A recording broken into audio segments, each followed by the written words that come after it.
இந்த வாழ்க்கை மூலம் நீங்கள் வெளிப்படுங்க உங்களுடைய வேலைக்கு அனுப்புகிற சுவாமி நீங்கள் வழிநடத்தினா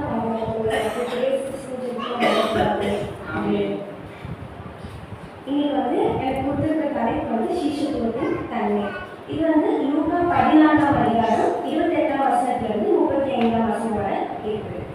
இதுல இந்த உண்மை யாருக்காக சொல்றாங்க, எதுக்காக சொல்றாங்க அப்படின்னு சொல்லி இந்த 28 வசனத்திலிருந்து 35 வசனத்துக்கு முன்னாடி இருக்கிற 2 வசனத்துல இருக்குது.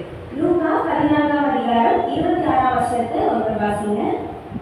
யாதொருவன் என்னிடத்தில் வந்து தன் தகப்பனையும் தாயையும் மனைவியையும் பிள்ளைகளையும் சகோதரரையும் சகோதரிகளையும் தன் ஜீவனையும் வெறுக்காவிட்டால் எனக்கு சீஷனாய் இருக்க மாட்டான். ஓகே, இதுல வெறுக்காவிட்டால் எனக்கு சீஷனாய் இருக்க மாட்டான் அப்படின்னு சொல்லி ஏசப்பா சொல்றாங்க. வெறுக்காவிட்டால் அப்படின்னா நீங்க என்ன நினைக்கிறீங்க? என்ன மீனிங்ல ஏசப்பா சொல்லியிருப்பாங்கன்னு நீங்க நினைக்கிறீங்க?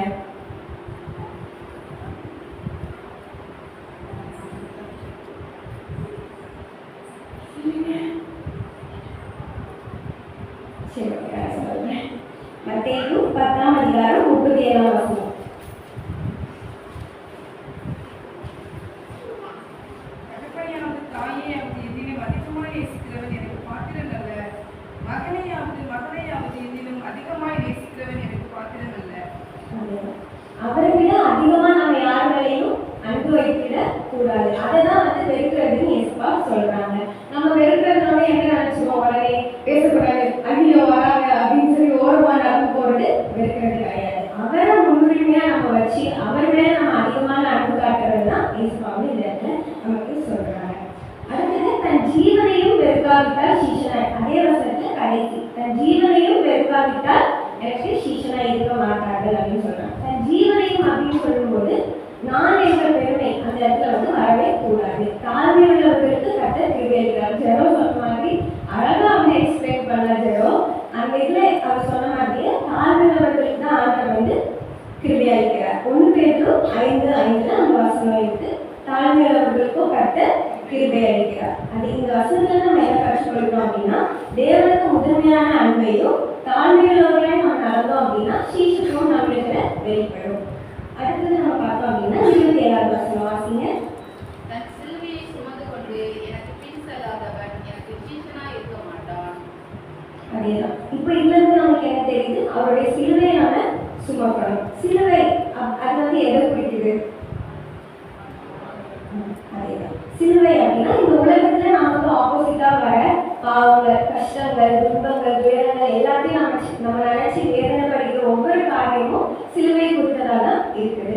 ஸோ இந்த பாடலை நம்ம நினைச்சோ இல்லை அதை மனசுக்குள்ள போட்டோ பாரப்படுத்தியோ அதை பற்றி பயந்துட்டோ நம்ம இருக்கவே கூடாது. அது துணிவோட நம்ம சுமந்து கொண்டு போகிறவன் தான் அவனுடைய சீஷனா இருப்பான். அப்படி சுமக்காரதான் அவனுக்கு சீஷனா இருக்க மாட்டான் அப்படின்னு சொல்லி ஏசப்பா முதல் 2 வருஷத்துல சொல்றாங்க. அவங்களுக்காக இந்த ஓமையை ஏசப்பா சொல்றாங்க. ஓகே, அந்த எபிரேயர் 12ஆம் அதிகாரம் 1ஆம் வசனத்தை எடுத்து வாசிங்க. ஆகையால் மேகம் போன்ற இத்தனை திரளான சாட்சிகள் நம்மை சூழ்ந்து கொண்டிருக்க பாரமான யாவற்றையும் நம்மை சுற்றி நெருங்கி நிற்கிற பாவத்தையும் தள்ளிவிட்டு விசுவாசத்தை துவக்குகிறவரும் முடிக்கிறவருமாய் இருக்கிற இயேசுவை நோக்கி நமக்கு நியமித்திருக்கிற ஓட்டத்தில் பொறுமையோடு ஓட கடவோம். பாரமான யாவற்றையும் நம்மை சுற்றி நெருக்கி நிற்கிற பாவத்தையும் தள்ளிவிட்டு நாம சிலுவையை சுமக்கணும் அப்படின்னு சொல்லி இதை நம்ம பார்க்கிறோம். லூக்கா 9:23 நம்ம பார்த்தோம் அப்படின்னா தன்னைத்தான் வெறுத்து அவருடைய சிலுவையை நம்ம சுமக்கணும். அதுதான் அதில் போட்டிருக்கு. ஓகேவா? அப்போ சிலுவையை நம்ம எந்த மாதிரி சுமக்கணும்? எல்லா சகிப்புத்தன்மையோடையும் பொறுமையோடையும் நம்ம இயேசுவோட சிலுவையை நம்ம சுமக்கணும்.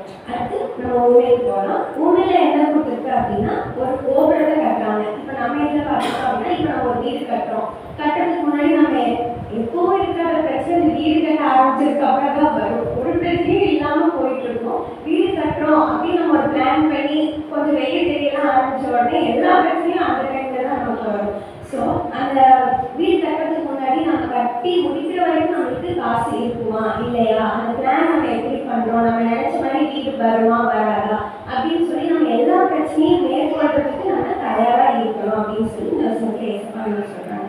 அதை வந்து எதுக்கு ஒப்பிட்டு சொல்றாங்க அப்படின்னா, சீஷத்துவத்தின் சவால்களை எதிர்கொள்ள நம்ம தயாராக இருக்க வேண்டும், அதை வந்து முன்கூட்டியே நம்ம தெரிஞ்சுக்கணும் அப்படின்னு சொல்லி இயேசப்பா சொல்றாங்க. அடுத்து 31-32 வசனத்துல நம்ம பார்த்தோம் அப்படின்னா 2 ராஜா இருக்காங்க. அந்த 2 ராஜால ஒரு ராஜாவுக்கு வந்து 20,000 சேவகர்கள் இருக்கிறாங்க, இன்னொரு ராஜாவுக்கு 10,000 சேவகர்கள் இருக்கிறாங்க. இந்த 20,000 வச்சு 10,000 ஈஸியா நம்ம அடிச்சிடலாம். ஸோ வந்து அவர் என்ன பண்றாரு அப்படின்னா, முன்னாடியே வந்து ஆலோசனை பண்ணி சேவகர்களுடைய பலத்தை எண்ணி அவங்க ஆலோசனை பண்ணி சமாதானத்தை போய் தேடுறாங்க.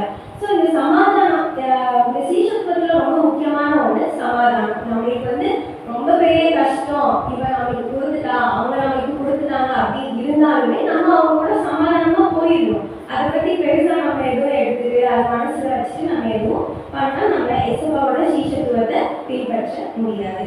இதை நம்ம பிரச்சனைகளை காட்டிலும் தேவன் வந்து பெரியவர். ஸோ மத்தேயு 5:9 வசனத்துல வாசிங்க.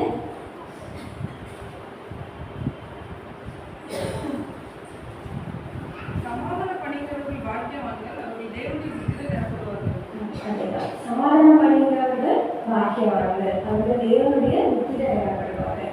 ஸோ சமாதானத்தை விரும்புகிற சீஷத்துவத்தை ஒரு வெளிப்படுத்துற ஒரு விஷயம்.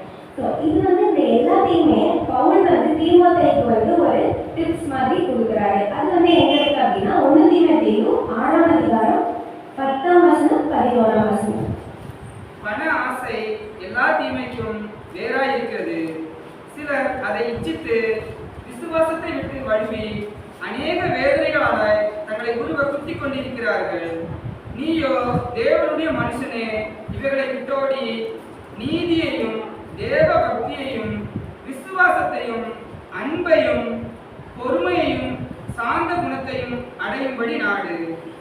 இதுல நம்ம பார்த்த எல்லாமே இந்த ஒரு வசனத்துல வந்துருச்சு. அப்படின்னா இதுல இருந்து நம்ம என்ன தெரிஞ்சுக்கிறோம், அவருடைய சீஷனா இருக்கிற நம்ம இதை எல்லாத்தையுமே கடைபிடிக்கணும், நம்ம வாழ்க்கையும் அதை ஏற்றுக்கொண்டு நடக்கணும். ஓகேவா? அடுத்து இந்த சீஷத்துவத்தை பின்பற்றாதவங்களை தேவன் வந்து எதோட ஒப்பிடுறாரு அப்படிங்கிறது தான் கடைசி இருக்கிற 2 வசனம்.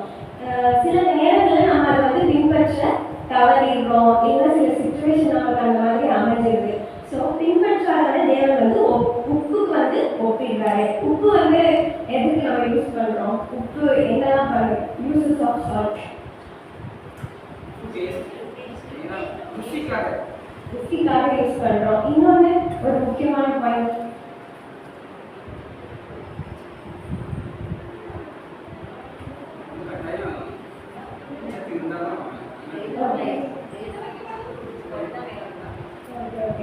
இது எல்லாமே ஓகே. இன்னொன்று வந்து நம்ம ரொம்ப நாள் யூஸ் பண்றதுக்கு உப்பு போட்டு சேர்த்து வைப்போம்ல, ரொம்ப நாள் புளி உப்புலாம் போட்டு சேர்த்து வைக்கிறதுக்காக நம்ம உப்பு யூஸ் பண்றோம். இப்போ அது உப்பு தன்மை இழந்துருச்சுன்னா வேற எதுக்கு யூஸ் பண்ணலாம்? உப்பு அதோட உப்பு தன்மை இழந்துருச்சுன்னா எதுக்கு யூஸ் பண்ண முடியும்? எதுக்குமே யூஸ் பண்ண முடியாது. இதுதான் இதோட கருத்து. இப்போ அதே மாதிரி தான் நம்ம இயேசுவாவை பின்பற்றல, நம்ம அவருடைய சீஷனா இருக்கல அப்படின்னா வெளியே கொட்டப்படுற உப்புக்கு தான் நம்ம சமம் அப்படின்னு சொல்லிட்டு சொல்றாங்க.